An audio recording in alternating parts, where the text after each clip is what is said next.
In his new book about long-termism, What We Owe the Future, the philosopher William MacAskill argues that concern for the long-term future should be a key moral priority of our time. There are three central claims that justify this view. Future people matter. There could be a lot of them. We can make their lives go better.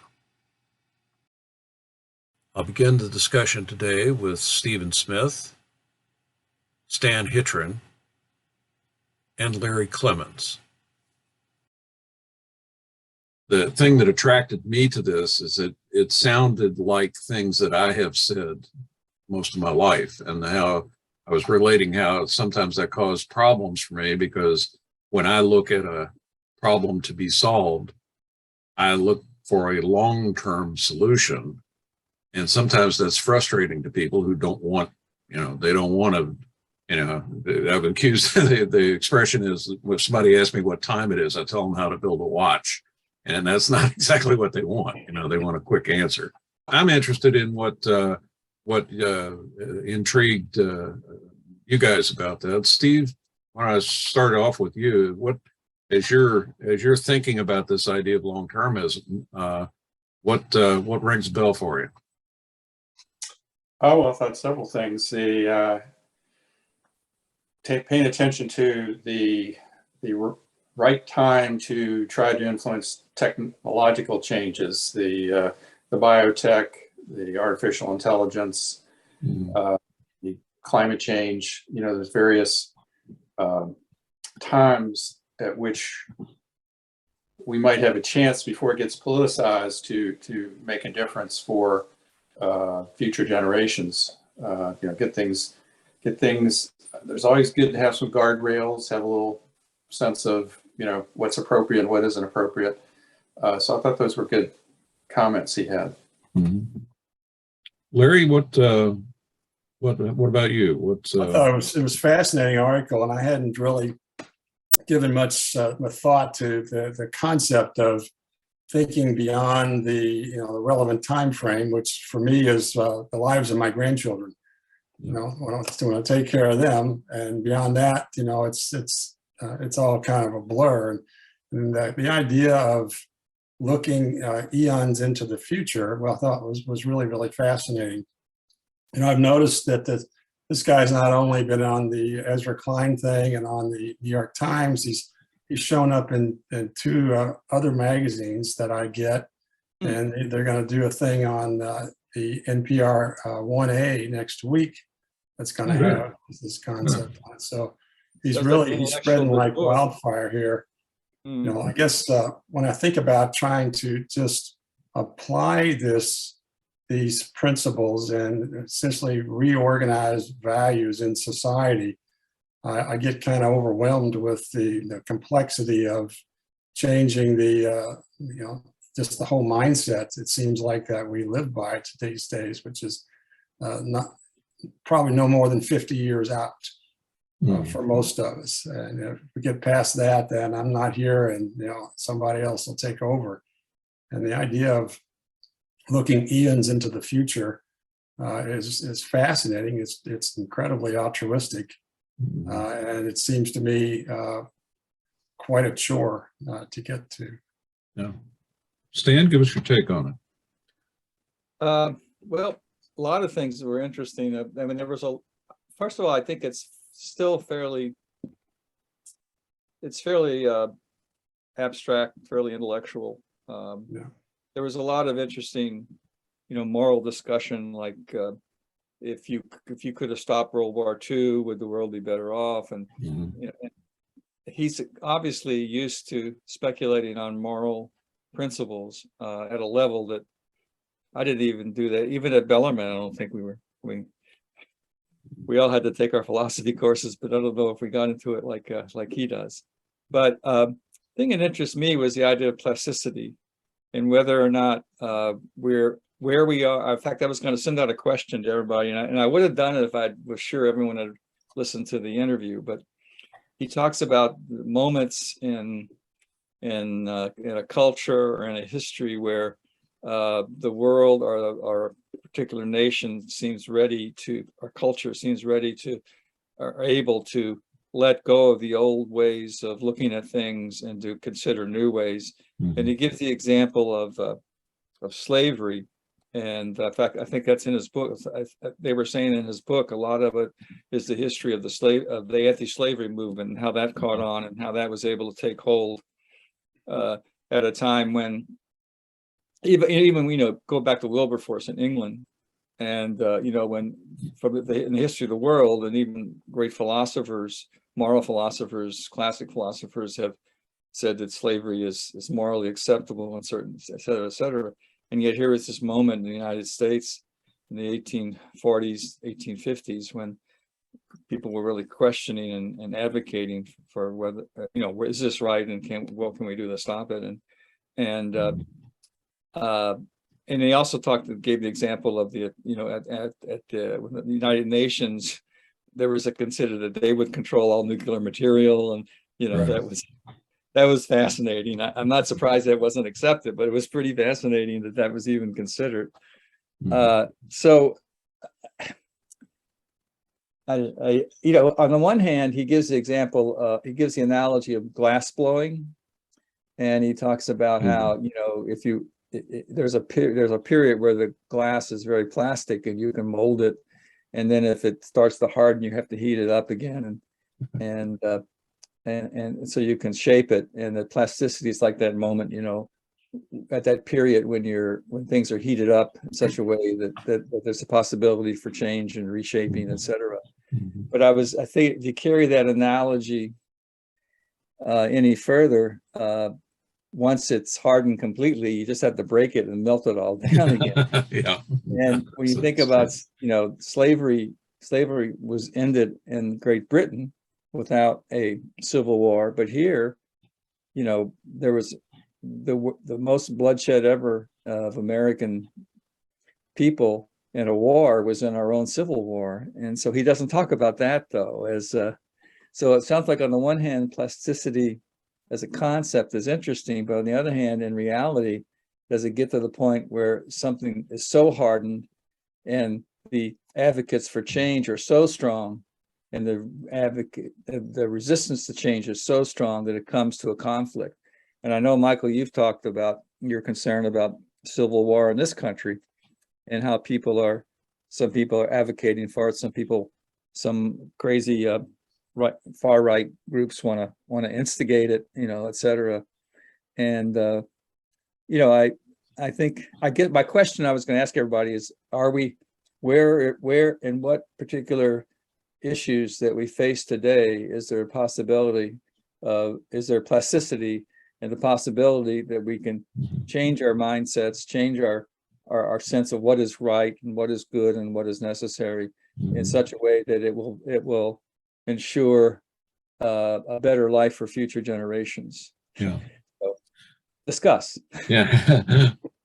Well, I'm intrigued by the question. I want to address that, but I also wanted to say that one of the things that strikes me is that when you're trying to take this long-term view, you have to, the expression of think globally and act locally comes to mind. That I can think about climate change or destruction of the environment, but it's what I do in my habits day to day that have an impact. So if I drive less, if I take care to reuse and recycle, and I consume less, then that's the impact that I'm having. The rest of it is just what goes on in my head. And I think there's a tendency for some folks to think of these huge problems and realize, I can never solve that problem, so I might as well just, drive to McDonald's and get a Big Mac. There's no impact from that. So my car with the motor running. Well, some of the issues, like I'm not a strict vegetarian, but I don't eat a whole lot of meat, and I don't do that because I learned that most of the methane that's released into the atmosphere comes from cattle raised for beef. That's where there's huge amount of pollution coming from cattle. Also, they use a tremendous amount of water. So if there's a problem with this idea of, it's being caused by cattle, if we all quit eating meat, that problem would be greatly reduced. So how do I make everybody else,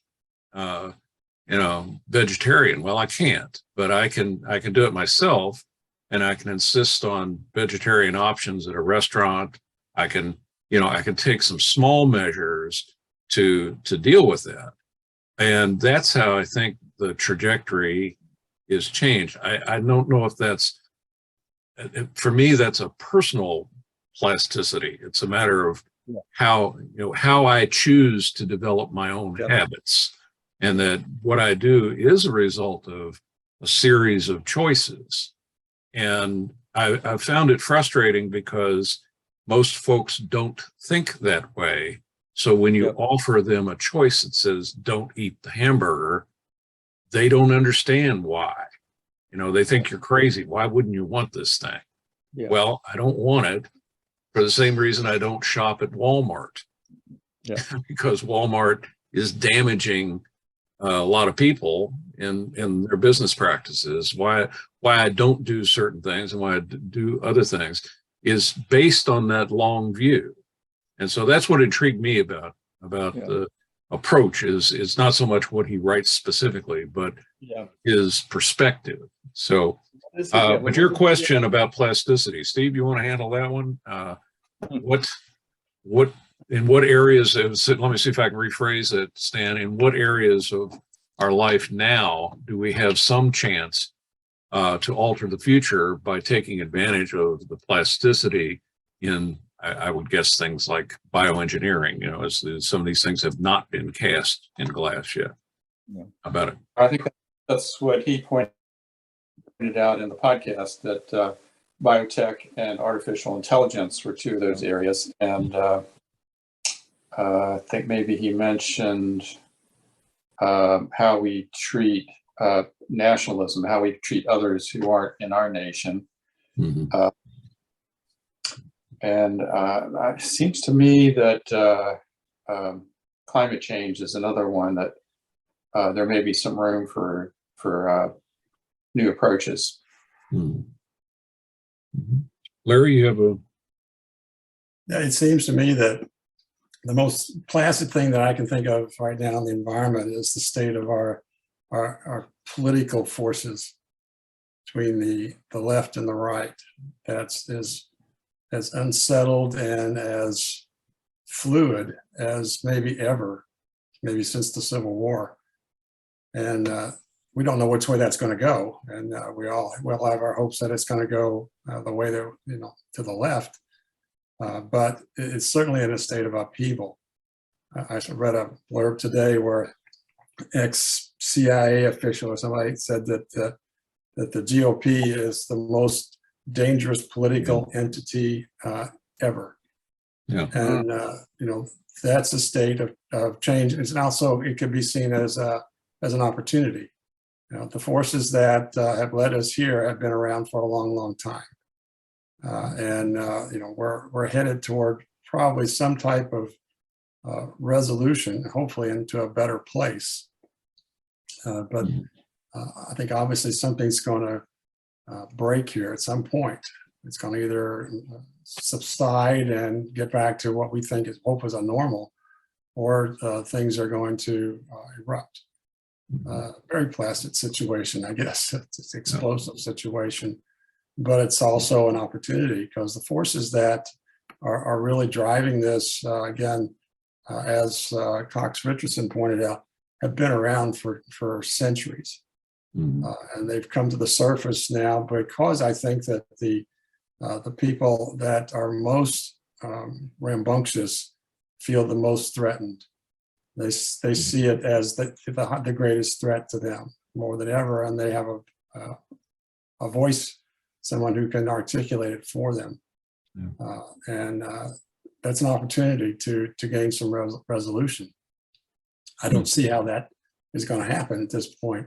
But I do believe that it is, every problem is an opportunity. So Do you think that the resolution has to be making the binary choice between left and right, or is there a third rail there? No, I think that frankly, that's a good point. I think that frankly, the people on the left have to own up to our part of this. There have been times, particularly over the last 30, 40 years, where the left has just driven their policies and their philosophies into the mainstream part of society, and has not stopped to look at those people who haven't caught on to that, and where their positions are, and how they can get more comfortable with what's going on, or how what the left is saying is can be altered to help everyone get a better perspective of the fact that this doesn't necessarily threaten their existence. Mm-hmm. So there was another article I read a few months ago. It was in the Atlantic, written by a progressive, and he went on and on about how over time the left has driven their positions into the media. It's been into social policies, and it really hasn't stopped to consider the impact and the consternation that it's caused on the people that are in all these Western states, Southern states, who feel like the world is just being pulled out from under their feet. Stan, you posed the question. Yeah. What's your take? Well, the things I know least about are where I see the most plasticity, like for artificial intelligence. Like I never thought about the idea of artificial intelligence taking over the world within 2 decades, which he talks about, that you would have machines that would be able to think and create and control human beings, and that they're immortal, they would never die out, and they would be forever. And that I never thought about that, and it just, I'm just dealing with the everyday, oh damn it, they've changed Google again. Oh damn it, they've changed. I got to learn it. I can't tell you how many upgrade things that I've just said, no, I'm just going to keep doing it the way I did until it doesn't work anymore. But anyway, so that's stuff. And also I think we might still have some, I think but the reason there's plasticity in artificial intelligence is because it doesn't resonate with a lot of people in their everyday lives, and it hasn't been politicized yet. Mm-hmm.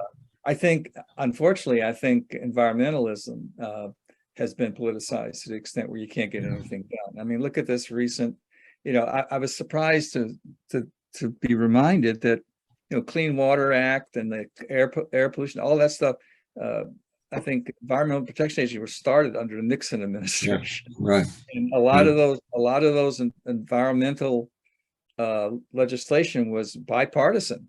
Yeah. And now you can't, if you vote for anything that recognizes the global warming as a problem, you're not a real Republican. You're not a real conservative. Yeah. And that's very disheartening. So I think it's going to be, look at this recent bill. Not one Republican voted for it, even though it gives incentives for people to switch to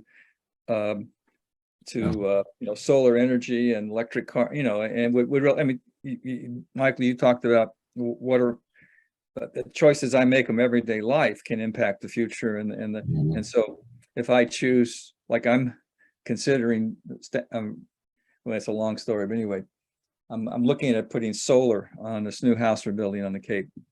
And anyway, but and that's something that I feel really good about that, and I'm willing to make the financial investment because it's going to pay for itself in 8 years. And so, but that's the sort of thing, where and maybe with these incentives, more individuals, whether they're Republicans or Democrats, conservatives or liberals, just say, well, it's more practical.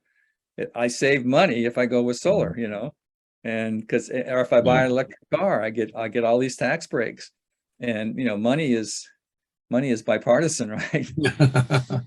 And, You know, the so thing about that might make a difference. But I think, and in terms of politics, Larry, I think where I see the possibility for a more plasticity in our politics. I mean, we've seen it a little bit, you know, how the progressives compromised to get this recent legislation passed in the left.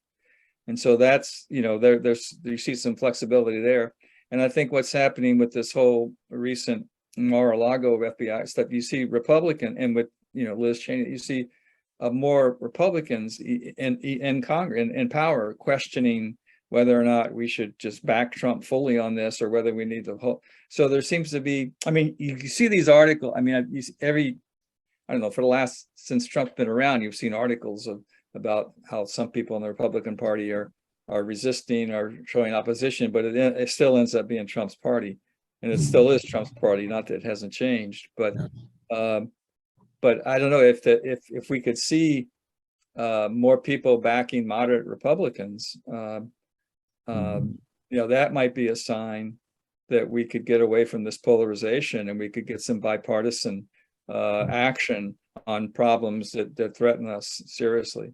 The other, and I say, like, to some extent, the pandemic, the COVID was politicized, and I think we're at a hard point there. I mean, even if they come up with new vaccines, what there's still a lot of people that for political reasons won't take a vaccine, you know, and that's a real problem. So it's almost like the threat of disease and its effect on future generations.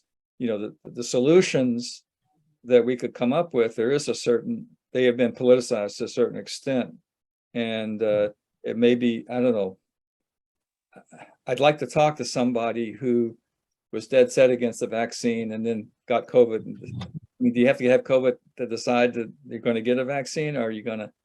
It's like, you know, the other thing I was going to say is there was an article, and I'm wandering a little bit. There was an article in the New York Times about why are the Republicans so anti-environmental now? Because you know, back in 40 years ago, so they were bipartisan issues, and it says it's because it's become a cultural issue, and you know.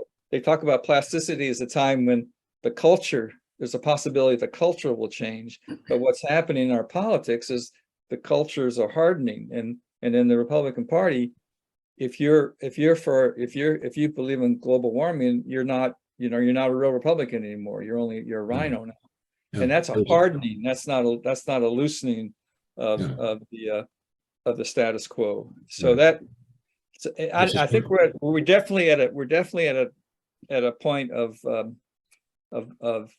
on a teetering point, and it could get more and more hardened. I don't know. I'm not sure. I mean, people are looking for signs of loosening of some opposition, some different points of view. But it could go the other way. You know, it could easily. You know, we don't know. I don't know that describes plasticity necessarily. I mean, it is a juncture, but it's more like 1860 than it is related to new developments. But I wanted to. I hope not, Michael. I really hope it's not that hardened, but it could be. I don't know. Yeah. Well, I want to return to this idea of like looking toward the future, and you know, whether this long-termism is a viable concept, whether it's something that would help folks to achieve some sort of consensus. That the further you look down the line, the easier it is to come to an agreement. I mean, if we all said, well, would you like to have a time when nobody in the world went hungry? We'd all say yes. Well, do you want to give them your dinner today? Well, maybe not. You know, so the further you look down the line, the more easier it is to come to a consensus. And it's interesting that I did want to comment on the environmental part of this. It's coincidental. The scene in back of me here is the field that I'm trying to save. Steve, you recognize that, I think, because you used to live on the border of it. But I went walking through there the other day, and for me, that's a place with a lot of wildflowers, a lot of life in it, and so forth.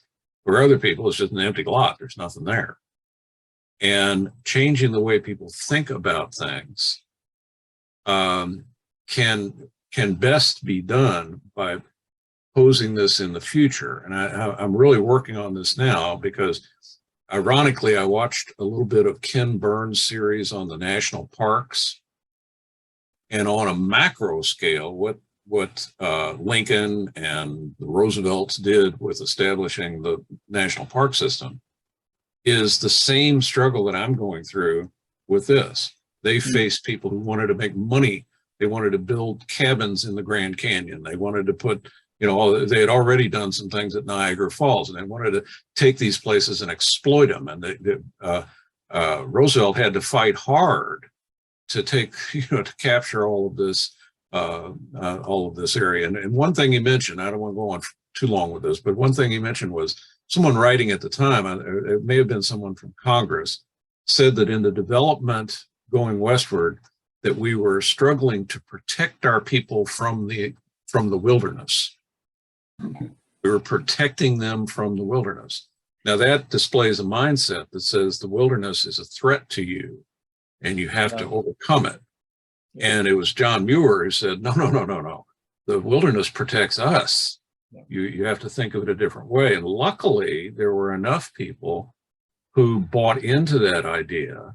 And so we do have Yosemite and the Grand Canyon and Yellowstone and all the wonderful park system. So I'm trying to apply the same thing on this very tiny little spot here and say, look, this may not be the Grand Canyon, but it's the only undeveloped place we have. Everything else is gone.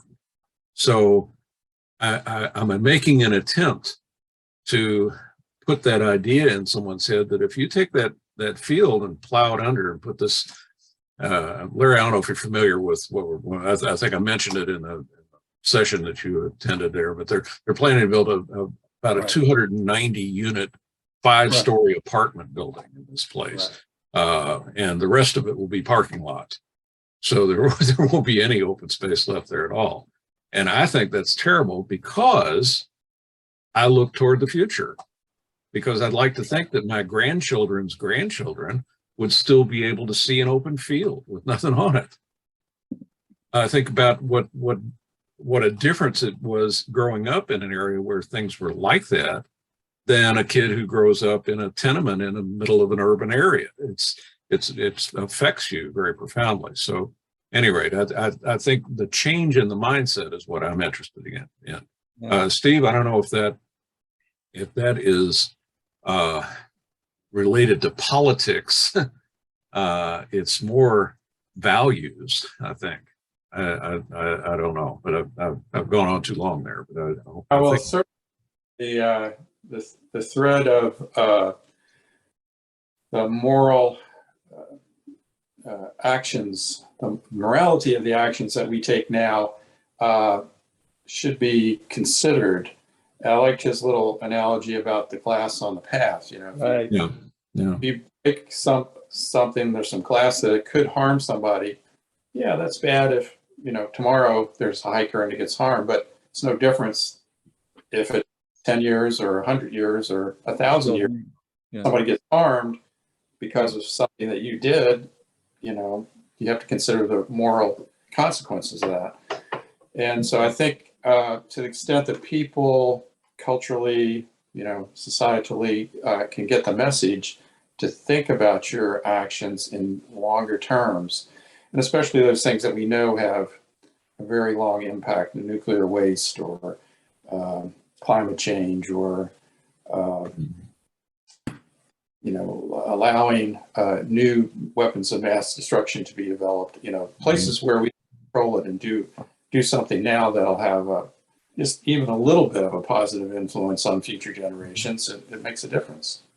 So I think the most important thing out of all this is that you have a new way of evaluating decisions and actions, our own local actions, but also the broader national actions you know, can affect who you make contributions to, who you vote for, and policies get put into place.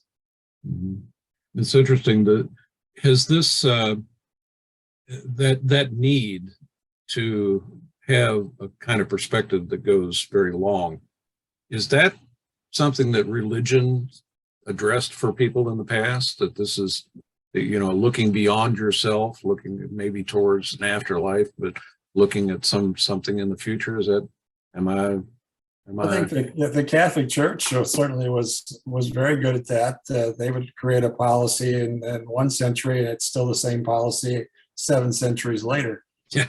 So they were very good at the glass has hardened. The stained glass has hardened. Sure.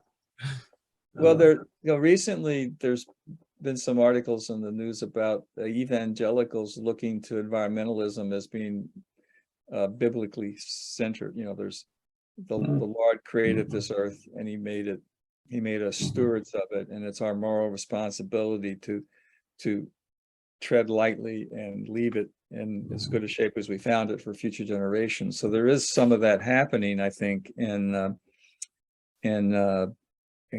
various Christian theologies. I grew up Catholic. I can't remember. I don't know.